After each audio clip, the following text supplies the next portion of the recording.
Well, President Trump criticizes Democrat Party officials for being too soft on China for the past 3 decades. And One America's Kristian Rouz has more. I think if China had their wish, they'd wait till after the election. They'll pray that Trump loses. President Trump says a Democrat victory in the 2020 presidential election would greatly benefit mainland China. Talking to reporters in Washington Tuesday, the president touted his hardline stance on Beijing's abuses of America's national interest at home and abroad. He says a recent reversal in U.S. policies towards China makes a stark contrast to previous administrations. Somebody that doesn't know what they're doing, like Obama and Biden, like all of the presidents before. Because what they've done is they've just picked our pockets as a nation.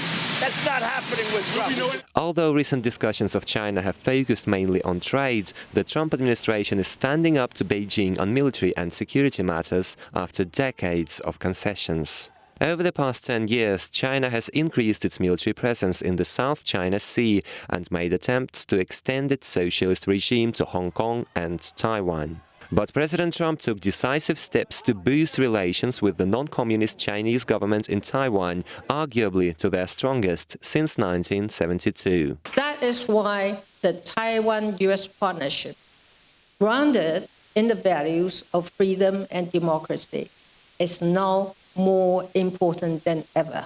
Over the past few months, President Trump approved major arms sales to Taiwan and boosted U.S. Navy presence in the Taiwan Strait. The president has also expressed support for the pro-democracy movement in Hong Kong amid a recent escalation of anti-communist protests in the autonomous city-state. Additionally, the Trump administration has condemned China's interference in the South China Sea and proposed a plan to support America's regional allies and prevent China from entrenching in the area. Such actions caused dismay in Beijing, which now accuses the U.S. of meddling with its internal affairs.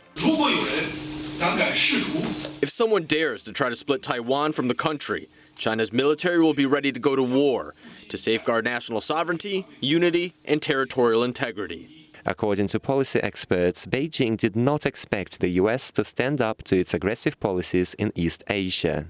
And while some blame President Trump for the heightened tensions, others say an alternative would be handing the entire region to China.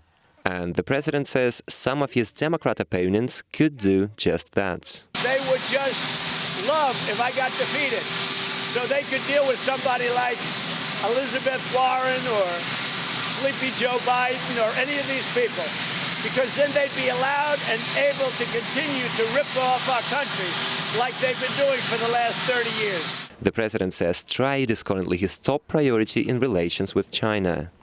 But in the longer run, this administration remains committed to freedom and democracy in Asia-Pacific, which appears to be incompatible with the communist regime in Beijing.